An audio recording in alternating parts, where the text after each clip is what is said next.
otro corrido.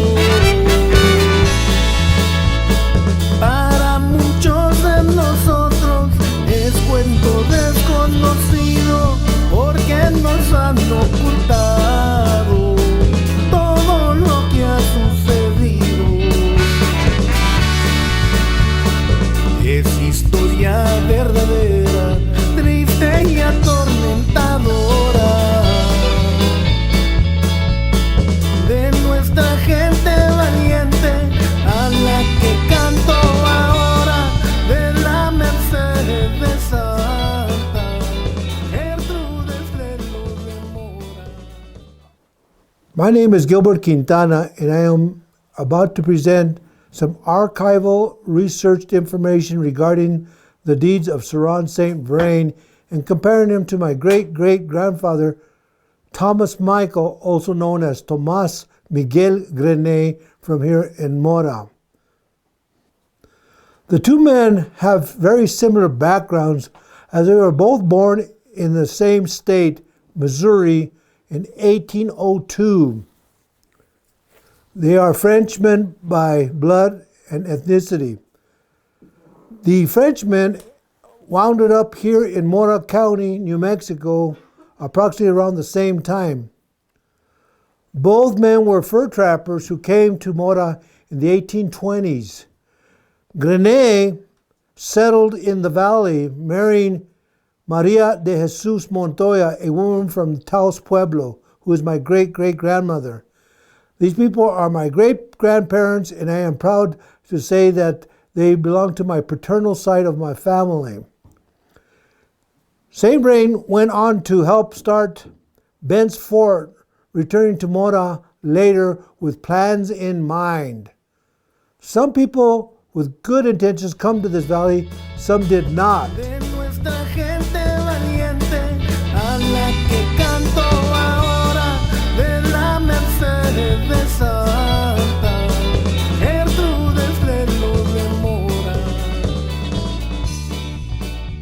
In November of 1824, General Bernard Pratt appointed Saint Vrain to lead a venture into Mexico. He proceeded to form a partnership with 1/3 of the stocks belonging to Pratt and Company. In 1825, in July of this year, Saint Vrain staked a group of 10 to trap the areas of the San Juans, the Grand River, often referred to as the Rio Grande. However, in August of 1825, Sir Saint Vrain, Alexander K. Branch, who had come with him from St. Louis, and 4 other trappers crossed over the 12,000-foot Jicaritas and caught the first glimpse of the beautiful green valley of Mora. It's really interesting to note that the name La Jicara was even there because the original indigenous people of this land were the Jicarilla Apaches, and that is why that ridge of mountains above Mora carries that name, La Jicara, La Jicaritas. They would someday return to this land, and in 1855, Saint Vrain and his wife Louisa Branch did so. On April 28, 1828, an avenue was opened to all foreign traders who wanted to do business in Mexico, which became eventually New Mexico. The Congress of Mexico presented a condition under which they could become Mexican citizens. The applicant had to be baptized in the Catholic Church, be employed of good character, and have lived in Mexico, New Mexico, for 2 years. Almost all of them fulfilled all the requirements except that of being good character. So one by one they applied. Saint Vrain never knew to let a good opportunity pass by. Was one of the first, even though it was a requirement, or wasn't a requirement, he began using the name Serrano Sanverano and applied for Mexican citizenship. It would give him the necessary freedom to trap and trade in the Mexican territory, plus beginning his shenanigans, deceit, and terror in this region. In 1833, a partnership was developed between Charles and William Bent and St. Vrain that helped establish Bent's Fort on the Arkansas River, the United States side. From this year until 1838, the original fort or trading post on this site was used to trade with Plains Indians and trappers. It quickly became the center of Bent St. Vrain Company expanding traded empire. Further north and further south they traded.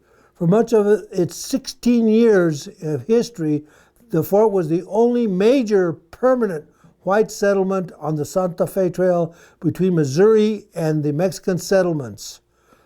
During the war with Mexico in 1846, the fort became a staging area for Colonel Kearny's Army of the West.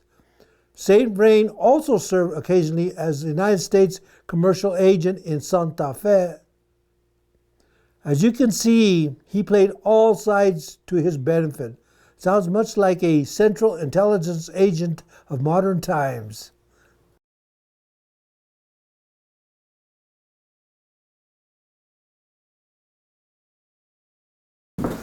To better understand these shenanigans and these dealings by Sir St. Vrain, one must have a better understanding of the Doctrine of Discovery.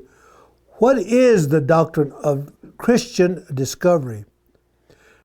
The Doctrine of Discovery was first articulated in the Supreme Court case Johnson versus McIntosh, 1823, which was the first case regarding Native American or mixed blood people ever heard in the American courts. It involved two white men. The plaintiff sued for an injectment on the basis that his title was superior, but the court rejected it under the claim that Indian had no legal ability to convey the lands in the first place. The case was dismissed. Chief Justice Marshall wrote the unanimous opinion of the court. In his discussion about the competing European powers, competition for land in the New World, and the wars that ensued, Marshall wrote that in order to avoid conflicting settlements, European nations established a principle they would acknowledge as a law, the right of acquisition. This principle was that discovery gave title to the government by whose subjects or by whose authority it was made against all other European governments, which title might be consummated by possession. He wrote further that discovery gave an exclusion right to extinguish the Indian title of occupancy either by purchase or by conquest. An extreme interpretation of this implies that the United States is not obliged to respect native, mestizo, or Nisaro land rights at all. The opinion also problematically relied on the concept of cultural, religious, and racial superiority of Europeans and deployed the language of the Indian savagery as a means of justification for what Marshall would admit was the extravagant pretension of conquest. This, in effect, scholars have argued, institutionalized racism in the legal structure that governs Native American mestizos and Jerizanos. There is religious underpinning to this doctrine of discovery, as cited in the Papal Bull Inter Caetera in 1493, issued by Alexander VI. That granted permission to explorers like Christopher Columbus and John Cabot to claim for the Christian ruling monarchs the land they found and implored their expedition crews to convert by force, if necessary, the heathens they encountered, who would then become subjects to the will of the church. Their only limitation was that the lands they found could not be claimed by any other Christian monarch. Marshall referred to these papal bulls in the opinion when he wrote, "The documents upon the subjects are ample and complete." Aside from the criticism levied against the American legal system for its reliance on this outmoded racist ideologies, Critics of the discovery doctrine have also condemned the Catholic Church for its role in the genocide of American Indians, mestizos, and Erizado people.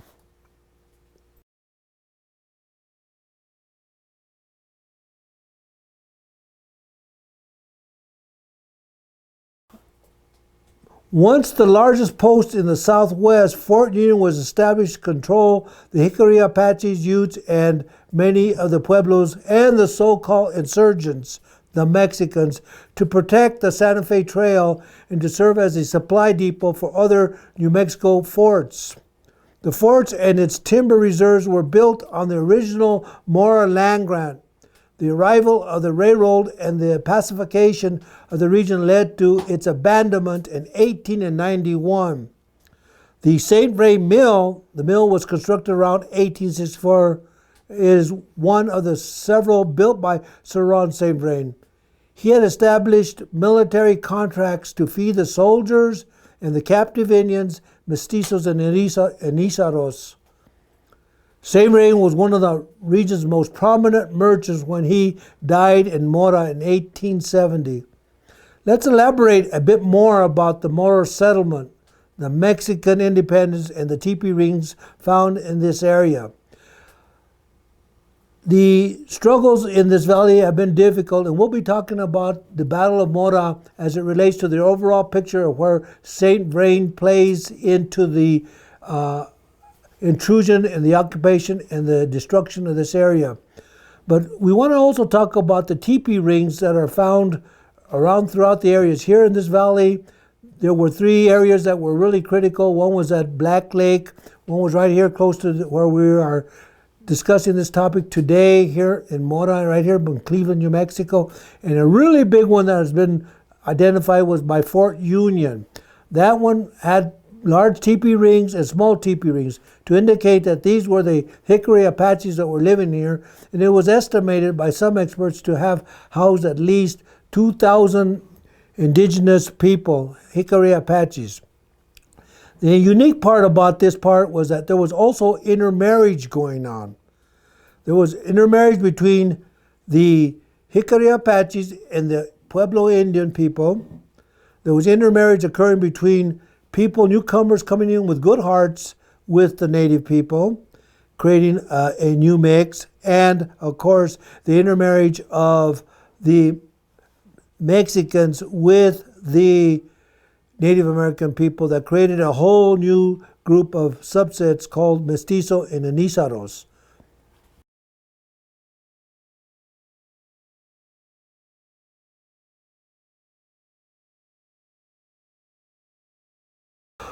On October 21st of 1870, St. Vrain had been ill most of the year, and on this date he passed away. He was buried in his family plot in Mora with full military honors. An entourage of over 2,000 persons, including the whole contingent from Fort Union and his brothers from every Mason Lodge in the territory, were in attendance. Let me talk a little bit about this. Nowhere in the history of the people of Mora ever seen a funeral of over 2,000 people except for this guy. This guy was given military honors, but in the literature you never find any assertion or statements or titles that he was a captain in the United States military. It was a headdress that he used at his convenience. We repeat this history on St. Vrain to emphasize his character or lack thereof with the people that were here.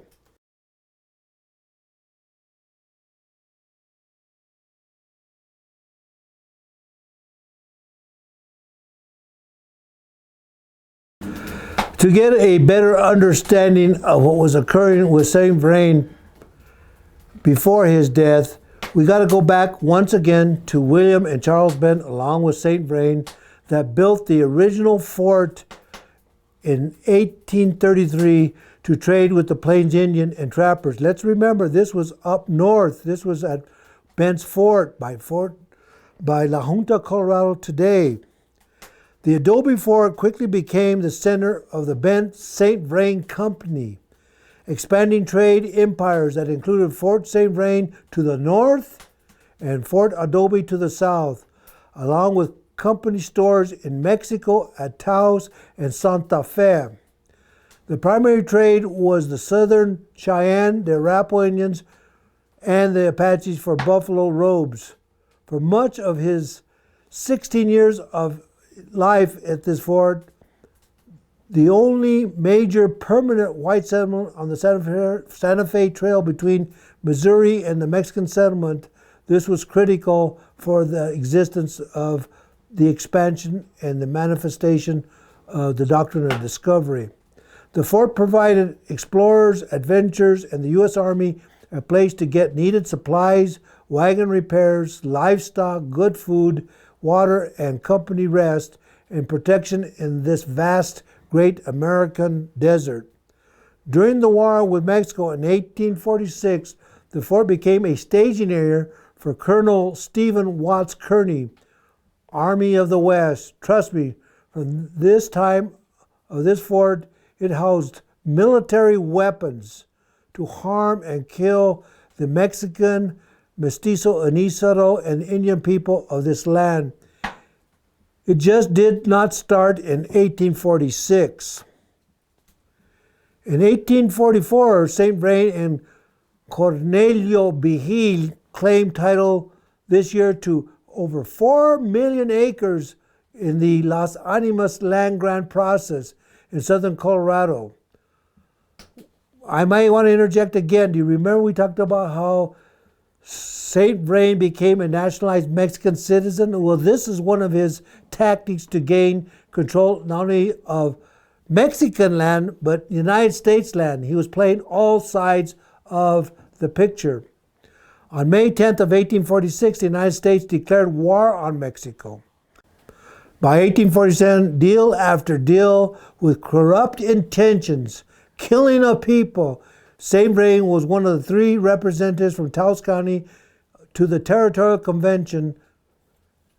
He also elicited contracts with the United States government for mail, food supply, livestock, and getting the Mexicans to do his dirty work. He left many tracts to tell the story of his deeds. Now comes some more.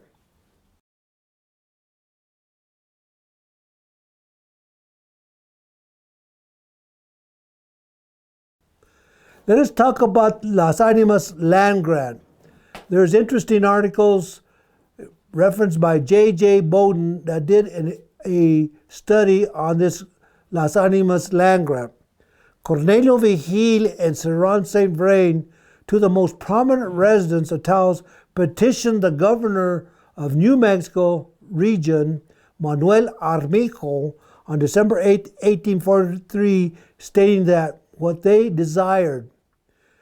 Vigil and St. Vrain appeared before the alcalde Jose Miguel Sanchez on Christmas Day, 1843, and requested him to place them in legal possession of the grant pursuant to the governor's decree and to give them a document evidencing the delivery of such possession in order to complete and perfect their title. The Las Animas grant was the most significant of the series of frontier grants made by the last governor of New Mexico to insulate the interior settlements from the intrusion by the gringos and the hostile Indians. The Santa Fe Trail, the solitary communications link between the United States and Mexico, entered the grant after crossing the Arkansas River at Bent's Fort, which was the most important trading post on the trail. Bent's Fort had been established, as mentioned, in 1832 by Bent and St. Vrain. The vast tract of well-watered grasslands located on the principal trade route and adjacent to its chief trading post made it a prized possession. The true import of the grant is evidenced by the fact that less than 2 months after the delivery of possession, an undivided 2/3 interest in the grant was conveyed to Charles Bent, a partner of St. Vrain, Eugene Langdonsford, a prominent Santa Fe trader and merchant. Manuel Armijo, governor of New Mexico, and the granting official, and Donacio Vigil, Territorial Secretary under Armijo, confirmed this combination of the most important political and commercial leaders in New Mexico, indicating the potential value of the concession. After the change of sovereignty, the American government instructed the owners of Spain and Mexico land grants to present their claims to the Surveyor General's office for investigation. Since Cornelio Vigil had been killed during the Taos Revolt in 1847, along with one of the Bent brothers, his heirs joined with St. Vrain on June 4, 1857, in a petition to the Surveyor General seeking the confirmation of the Las Animas grant. On September 17th of 1857, Surveyor General William Peltham approved the grant and recommended it confirmed by Congress. Peltham's report on 14 New Mexico land grants, including the Las Animas grant, were referred to the House Committee on Private Land Claims during the first session of the 36th Congress for its recommendation in connection with the House Bill number 195, which, if passed, would confirm such grants. In conclusion, the committee recommended the passage of the bill, but suggested the formation of a three-man commission to investigate and pass upon all other pending private land claims in New Mexico. However, the grant did not receive such favorable treatment at the hands of the Senate Committee on Private Land Claims. The claimants vigorously protested this strict interpretation of the law, pointing out that New Mexico grants were made by Mexican authorities as being bound by certain natural objects without regards to any specified quantity of land, and that the Treaty of Guadalupe Hidalgo guaranteed inviolably protect the property rights of former Mexican citizens, and therefore Congress had no authority to reduce the size of the grant to 22 square leagues.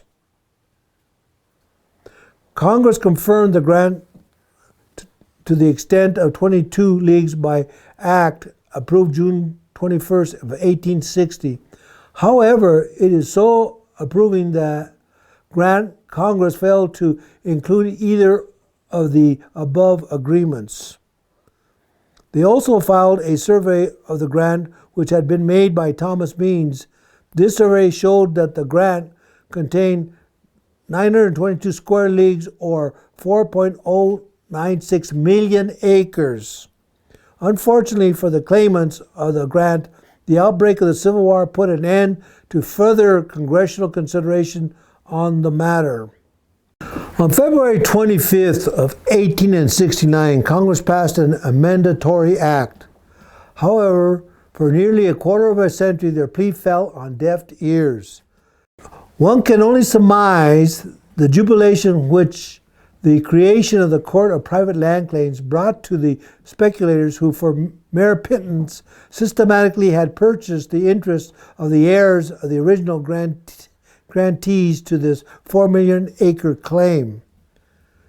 No claim shall be allowed for any land the rights of which has hitherto been lawfully acted upon and decided by Congress or under its authority.